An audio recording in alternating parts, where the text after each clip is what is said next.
함께 보실 말씀은 시편 116편입니다. 시편 116편 12절 한 구절 보겠습니다. 제가 한번 읽고 다 같이 한번 한 목소리로 읽겠습니다. 나를 향한 주의 모든 베푸심을 내가 주께 무엇으로 보답할까? 나를 향한 주의 모든 베푸심을 내가 주께 무엇으로 보답할까? 아멘. 오늘 말씀의 제목은 주께 무엇으로 보답할까? 라는 제목으로 말씀 전하겠습니다. 이 성경에는 참 많은 인물들이 나오는데요. 종종 각 인물에 대한 하나님의 평가가 나옵니다. 의인이며 그 당대에 완전하고 하나님과 동행하던 노아가 있고요. 온전하고 정직하며 하나님을 두려워하고 악을 피하는 욥이 있었습니다. 그리고 지혜롭고 큰 사랑을 받은 다니엘, 이런 호칭이 있었습니다. 그렇다면 다윗은 어떤 호칭을 가지고 있었나요? 아시는 분 계세요? 다윗은 하나님의 마음에 맞는 사람이라는 호칭을 가졌습니다. 사도행전 13장 22절에서는 내가 이새의 아들 다윗을 만나니 내 마음에 맞는 사람이라 라고 성경이 말씀하십니다. 이 호칭은 오직 다윗에게만 주어졌던 호칭입니다. 이것은 다윗이 무결점한 사람이어서 그런 것은 아닐 것입니다. 다윗은 밧세바와 간음하기도 하고 백성들을 계수하는 죄를 짓기도 하는 등 우리와 똑같은 인간이었습니다. 그렇다면 다윗이 다른 사람들보다 좀 더 뛰어난 사람이어서 그랬던 것일까요? 물론 다윗은 뛰어난 사람이었습니다. 골리앗 앞에서도 담대하게 하나님을 선포하고, 그리고 언제나 하나님께 묻고 기도했으며 죄를 즉시 자백하는 아주 신실한 사람이었죠. 그런데 그런 성품은 다른 인물들에게도 조금씩은 있었습니다. 그러나 다른 인물들은 하나님의 마음에 맞는 사람이라는 칭호는 듣지 못했죠. 과연 다윗은 그들과 무엇이 달랐던 것일까요? 전 아마도 다윗만이 하나님께 보답하려는 사람이었기 때문으로 전 생각합니다. 이것만이 제가 발견한 다윗의 그런 특수성이죠. 다윗은 항상 주님께 보답하는 것에 대해 생각을 하고 있었습니다. 그것이 그리고 가장 잘 드러나는 대목이 오늘의 본문인 시편 116편입니다. 시편 116편 12절은요. 나를 향한 주의 모든 베푸심을 내가 주께 무엇으로 보답할까? 참 아름다운 고백입니다. 은혜에 보답하는 것은 하나님에게만 꼭 그런 것이 아니라 사람 사이에도 굉장히 중요한 거죠. 그러나 우리는 내가 준 것은 잘 기억해도 내가 받은 것은 잘 기억하지 못하곤 합니다. 이 원수는 죽을 때까지 기억하면서 은혜는 잊어버리기 마련이죠. 만일 여러분 주변에 여러분이 베풀어도 감사해 하지 않고 받은 은혜는 까먹고 보답하려고 하지 않는 사람이 있다면 여러분께서는 그 사람을 어떻게 생각하실까요? 당연히 염치 없다라고 생각을 하겠죠. 그런 사람과의 관계는 자연스럽게 멀어지기 마련입니다. 그리고 하나님과의 관계는 인간관계와 별 다를 바가 없습니다. 이 많은 사람들이 하나님을 일방적인 관계로 생각해요.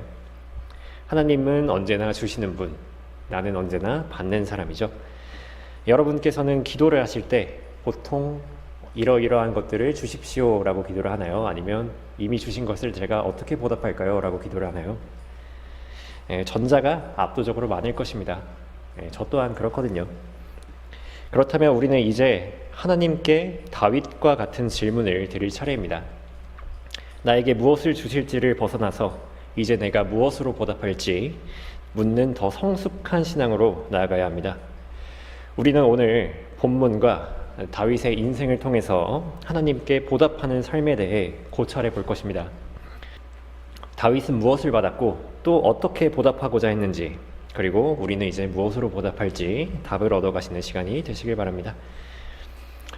주께 보답하는 삶, 첫 번째로 주께서 먼저 베푸신 것들을 기억해야 합니다. 주님께 보답하는 삶을 살기 전에 먼저 선행되어야 할 것은 내가 먼저 주께 받은 것을 기억하는 것입니다. 그 이유는 우리가 주께 먼저 받지 않고서는 그 어떤 것도 먼저 드릴 수가 없기 때문입니다. 누가 그분께 먼저 들어서 되돌려 받을 수 있겠습니까? 그럴 수 없습니다. 우리가 드리는 모든 것은 주님께 먼저 받았으니까 드릴 수 있는 거예요. 근데 그걸 잊고 산다면 우리는 보답 자체를 할 수가 없죠. 이 다윗은 사실 태생부터 엄청나게 존귀한 사람은 아니었습니다.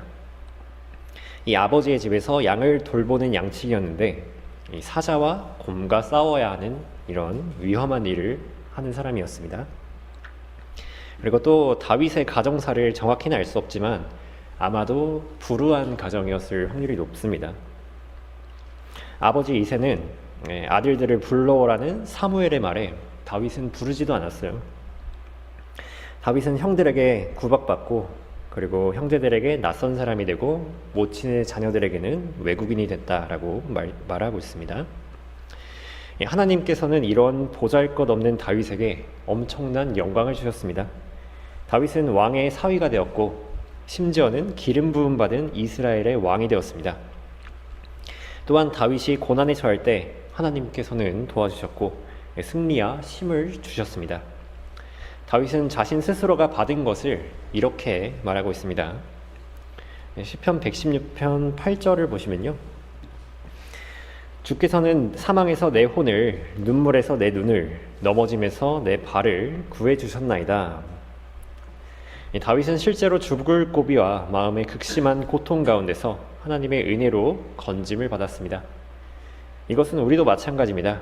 우리 또한 구원받을 만한 사람이 아니었던 죄인이지만 오직 하나님의 은혜로 사망에서 구원받은 것입니다.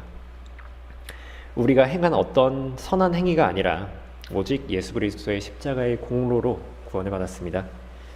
이것은 값을 매길 수 없는 은혜죠. 또한 하나님께서는 다윗의 기도를 들어주셨습니다. 시편 116편 1절을 보시면요. 내가 주를 사랑하나니 이는 그가 내 음성과 내 간구들을 들으셨기 때문이라. 다윗이 고난에 처하고 많은 갈림길에서 주께 물을 때 하나님께서는 친절히 응답해 주셨습니다. 그로 인해 다윗은 바른 하나님의 길을 갈 수 있었습니다. 우리 또한 마찬가지입니다. 우리도 하나님께 기도응답이라는 특권을 받고 있죠. 이 기도응답은 또 얼마나 큰 은혜입니까? 하나님께서 그리스도인들에게만 주신 특권입니다. 이것뿐만이 아닙니다. 우리는 하나님께서 우리를 고난에서 구해주시기도 하셨고 바른 말씀도 주셨고 물질과 풍요, 사랑과 지혜, 은사와 유업까지 우리들은 다윗보다 더 많은 것들을 받으면 받았지 덜 받진 않았습니다. 성경은 이렇게까지 말씀하고 계시는데요. 로마서 8장 32절에는 자기 아들을 아끼지 아니하시고 우리 모든 사람을 위하여 내어주신 분이 어찌 그 아들과 함께 또한 모든 것을 우리에게 값없이 주시지 아니하겠느냐.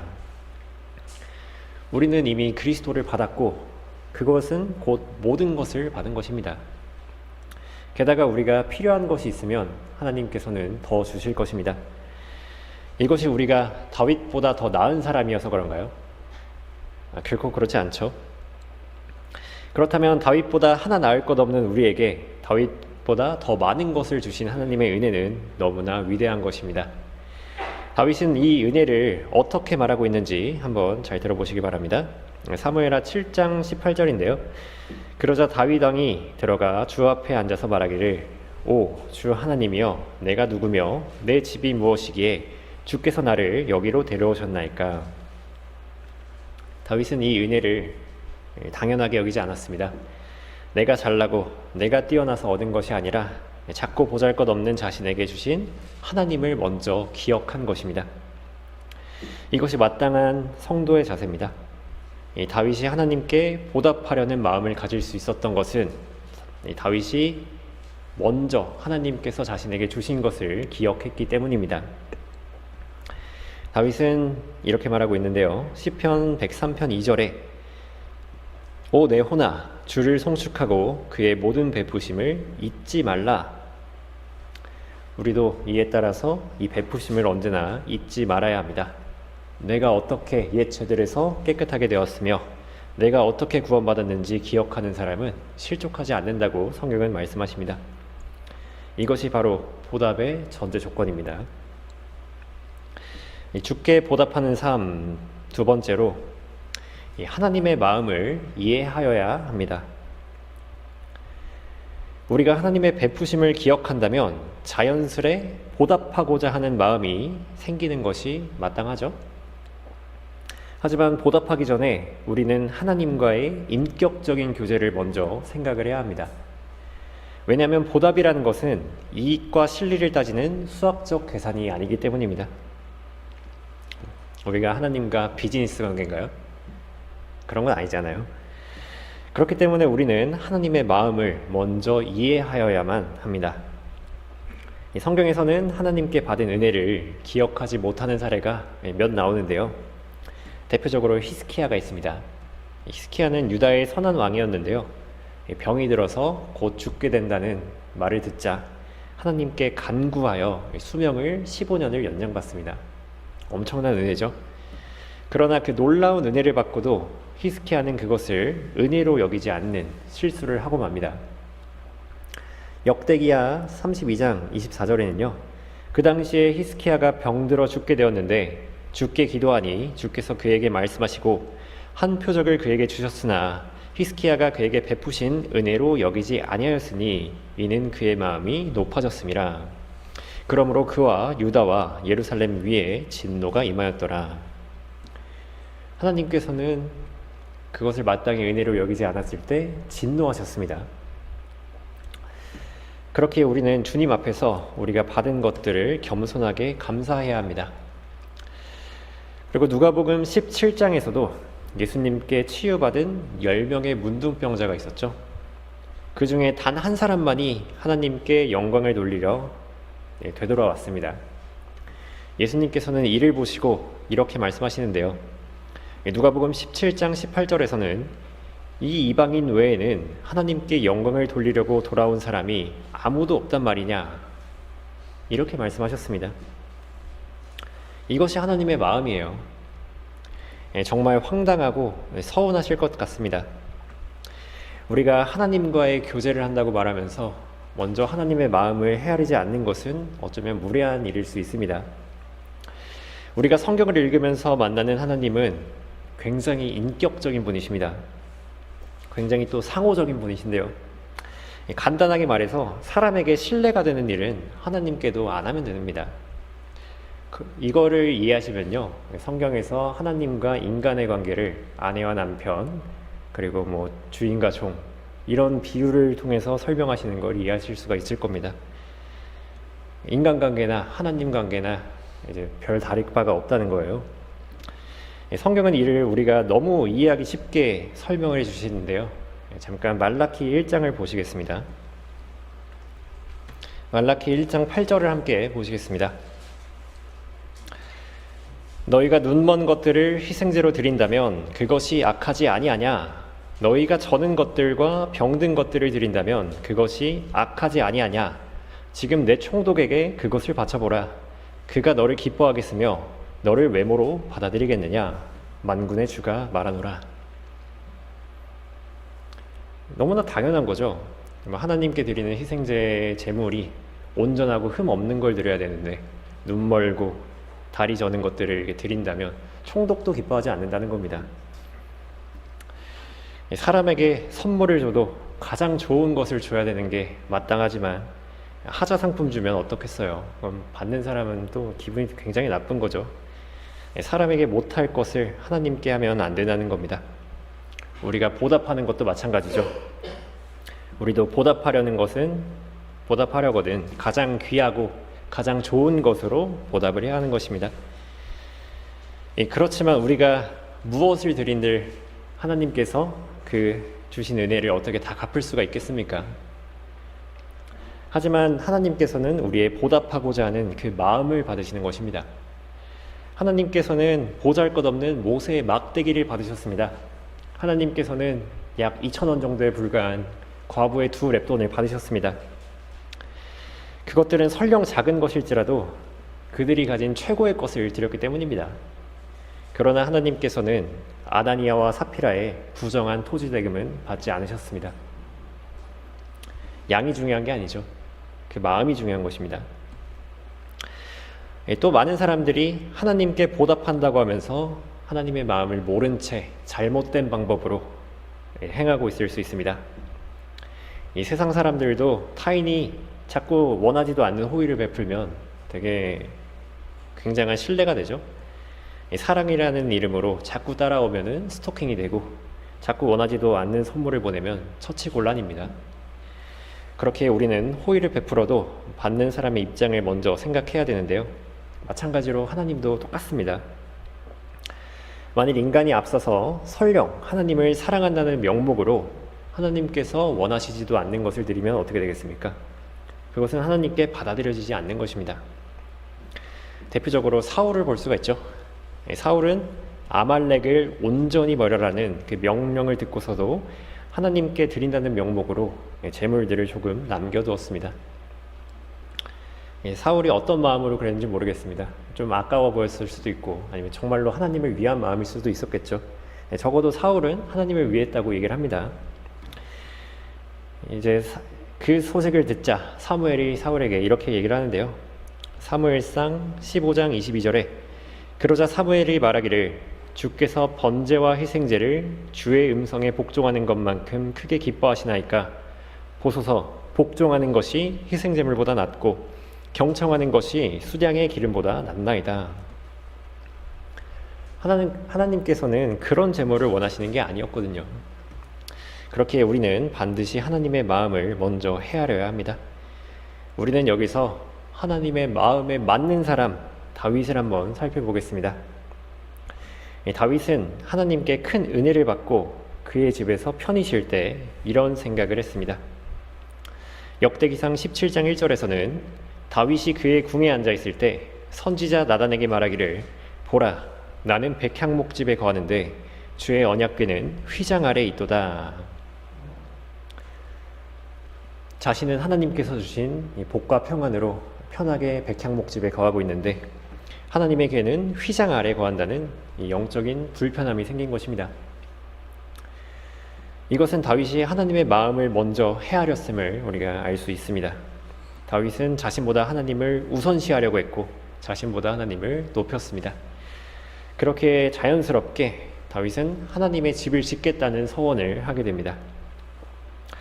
또한 이 결심은 그저 한 번 지어볼까 이 정도가 아니었습니다. 다윗의 성전 건축은 굉장히 강력했는데요. 우리는 이 구절로 다윗의 마음을 조금 엿볼 수가 있습니다.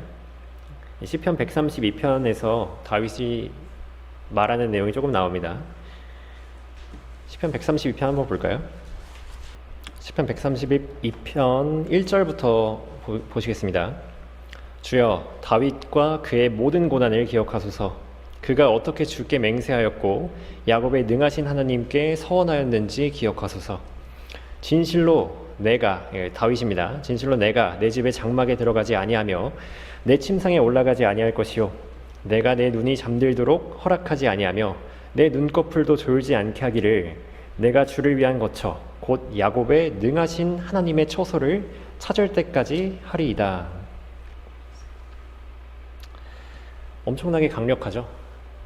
하나님의 처소를 찾기 전에, 그리고 즉 전을 짓기 전에는 자신 또한 하나님과 같이 거처 없는 삶을 살겠다고 다짐한 것입니다. 정말 다윗의 하나님을 향한 그 마음이 느껴집니다. 그러나 다윗의 이 강력한 서원에도 하나님께서는 성전 건축을 금하셨습니다. 이는 다윗이 전쟁에서 너무 많은 피를 흘렸기 때문입니다. 그렇기 때문에 솔로몬에게 그 기회가 넘어가게 되죠. 다윗은 자신의 뜻이 아니라 하나님의 결정에 온전히 순복합니다. 그리고 자신의 손으로는 짓지 못하지만 자신의 아들 솔로몬이 지을 수 있도록 모든 준비를 평생에 걸쳐 합니다. 이것이 하나님의 마음을 이해한 사람의 모습입니다. 이로 보았을 때 사울과 다윗 모두 주를 위한 열성이 있었습니다. 그러나 그 둘의 차이가 뭔가요? 하나님의 마음을 이해했는가, 그렇지 않은가의 차이죠.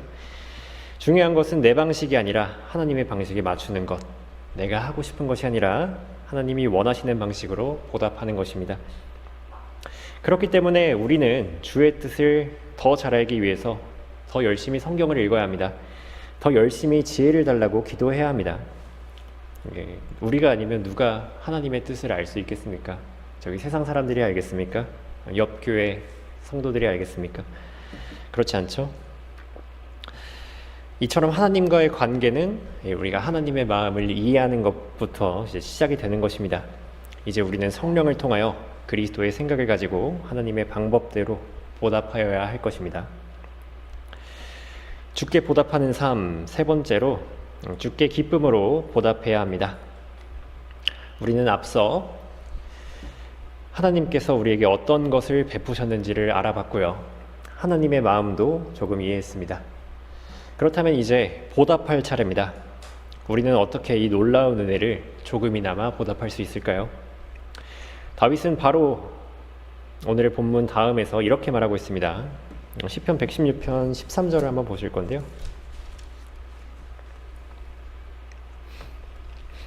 시편 116편 13절입니다. 내가 구원의 잔을 들고 주의 이름을 부르리라. 물론 구약 시대에는 복음 전파라는 것이 없었겠지만 우리에게 영적으로 적용한다면 이것은 복음 전파라고 볼 수 있죠. 우리는 우리가 받은 구원을 높게 들고 주의 이름을 불러야 합니다. 다윗은 또 이렇게 말하고 있는데요. 역대기상 16장 23절에 온 땅아 주께 노래하며 날마다 그의 구원을 전하라. 이방 가운데 그의 영광을 선포하고 모든 민족 가운데서 그분의 놀라운 일들을 선포하라. 우리 또한 나를 구원하신 주님이 어떤 분이시고 또 어떤 일을 행하셨는지 아주 크게 외쳐야 합니다. 우리는 모두 이 구원을 받았기에 언제든지 전할 수 있고 우리가 받은 구원의 가치를 안다면 마땅히 그것을 또 전해야 합니다. 바울도 내가 받은 것을 먼저 너희에게 전달하였나니 라고 이야기를 하고 있죠. 그리고 우리는 때를 얻든지 못 얻든지 기회가 나는 대로 전할 수만 있다면 전하면 됩니다. 다윗은 또 이렇게 말합니다. 시편 116편 14절에요. 이제 내가 주의 모든 백성의 면전에서 나의 서원들을 주께 갚으리라. 다윗은 자신이 고난에 처했을 때 하나님께 했던 많은 서원들이 있었습니다. 이제 그것들을 갚겠다는 것이죠. 우리도 하나님께 함부로 서원하진 않지만 종종 하나님께 드리고자 약속한 것이 있을 것입니다. 혹시 그 힘든 날이 지나고 갚기로 했던 것이 남아 있습니까? 그러면 지금이 드릴 때입니다. 미뤄뒀던 성경 공부, 하나님을 위한 시간, 지인들의 구령, 감사 헌금 같은 것이 있다면 지금이 딱 좋은 때입니다. 그 다음 보겠습니다. 시편 116편 15절을 보시면요. 주의 성도들의 죽음은 주께서 보시기에 값진 것이로다 라고 이야기를 하고 있습니다. 하나님께서는 우리를 너무나 소중하게 여기셨고 우리를 너무 값지게 여기셨습니다. 그렇게 우리는 우리의 인생을 아무 곳에나 낭비할 수 없는 것입니다. 그 소중한 자신을 온전히 주께 드려야 합니다. 설령 그분의 뜻에 따라 죽어야 한다면 그렇게라도 해야 합니다. 이것이 온전한 헌신이죠. 로마서 12장 1절에서는 그러므로 형제들아 내가 하나님의 모든 자비하심으로 너희에게 권고하노니 너희 몸을 하나님께서 기뻐하시는 거룩한 산 제물로 드리라. 이것이 너희가 드릴 합당한 예배니라. 이렇게 말하고 있죠. 이미 우리의 몸은 우리가 예수님을 주님으로 영접한 순간 주님의 것이 된 것입니다. 우리가 우리의 뜻대로 산다면 무단 점유하는 거죠. 주님을 위해 내 온몸을 드리고 내 목숨까지 드리고자 하는 사람은 주를 위해 모든 것을 할 수 있습니다. 그리고 마지막으로 경배와 찬양을 하나님께 드려야 합니다. 시편 116편 17절부터 보시면요.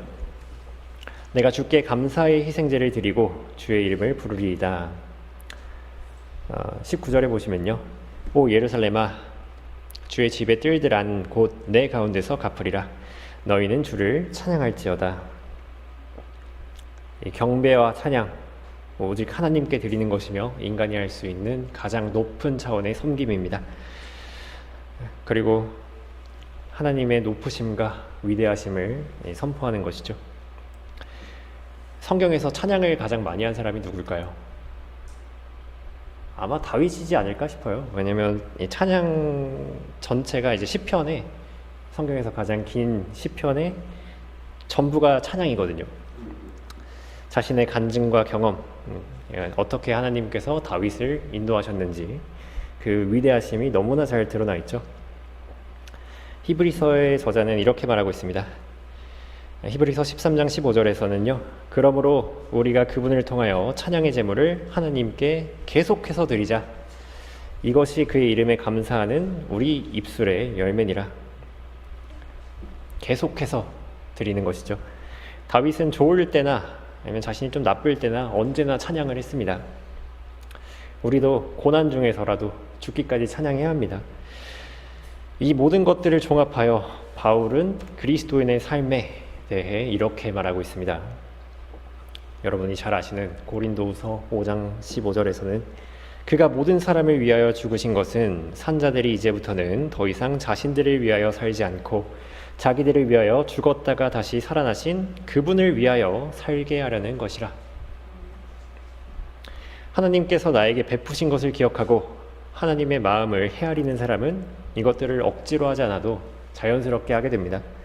내 몸을 드리고 내 시간과 내 전부를 들여 주님께 보답하게 됩니다. 물론 이것은 우리의 의무이죠. 그렇지만 의무감으로 하기보다는 기쁨으로, 그리고 또 감사함으로 보답하게 됩니다. 이것이 자연스러운 과정이죠. 우리 또한 이렇게 하나님께 조금이나마 보답을 하는 것입니다. 결론입니다.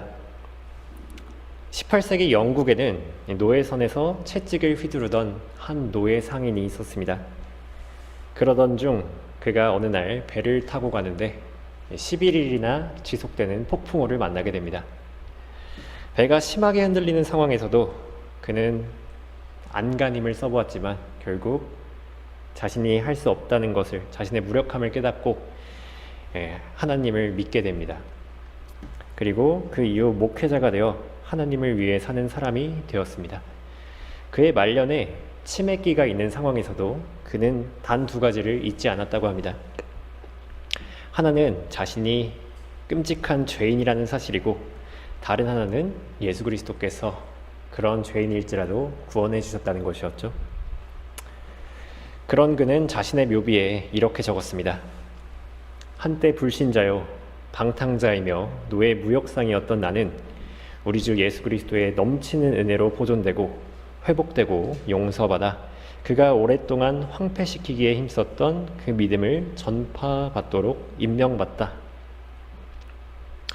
이 사람은 바로 여러분께서 잘 아시는 Amazing Grace, 그러니까 나 같은 죄인 살리신이라는 찬송을 쓴 존 뉴턴입니다. 그는 이 곡 말고도 여러 가지 찬송을 써서 하나님께 영광을 돌렸습니다. 이것이 뉴턴의 보답하는 삶이었습니다. 저는 여러분께서 이 뉴턴처럼, 그리고 오늘 우리가 살펴봤던 다윗처럼 하나님께 극진히 보답하는 성도가 되셨으면 합니다. 다시금 정리해보자면, 다윗은 하나님의 베푸심을 기억했고 하나님의 마음을 헤아렸으며 하나님께 보답했습니다. 그리고 놀라운 일이 일어납니다. 하나님께서는 다윗의 보답하려는 마음을 보시고 다윗과 엄청난 언약을 세워주십니다. 사무엘하 7장 16절에서는요. 내 집과 내 왕국이 내 앞에서 영원히 세워지리라. 내 보좌가 영원히 세워지리라 하시더라. 다윗은 하나님의 집을 세우고자 했지만 하나님께서는 다윗의 집을 세워주셨습니다. 이것이 하나님께 보답함의 결과입니다. 성경에 주는 것이 받는 것보다 더 복이 있다라는 말이 있죠. 정말 말로 다 할 수 없는 너무나 큰 은혜입니다. 그럴수록 우리는 이 질문에 더 큰 무게를 느끼게 됩니다. 나를 향한 주의 모든 베푸심을 내가 주께 무엇으로 보답할까? 여러분께서는 이제 주께 무엇으로 보답하시겠습니까? 이제 여러분의 인생으로 답할 차례입니다. 주님 다시 오시는 그날까지 보답하며 주님 만나는 날 하나님 앞에서 칭찬받는 착하고 신실한 종이 되시는 여러분이 되시길 바랍니다.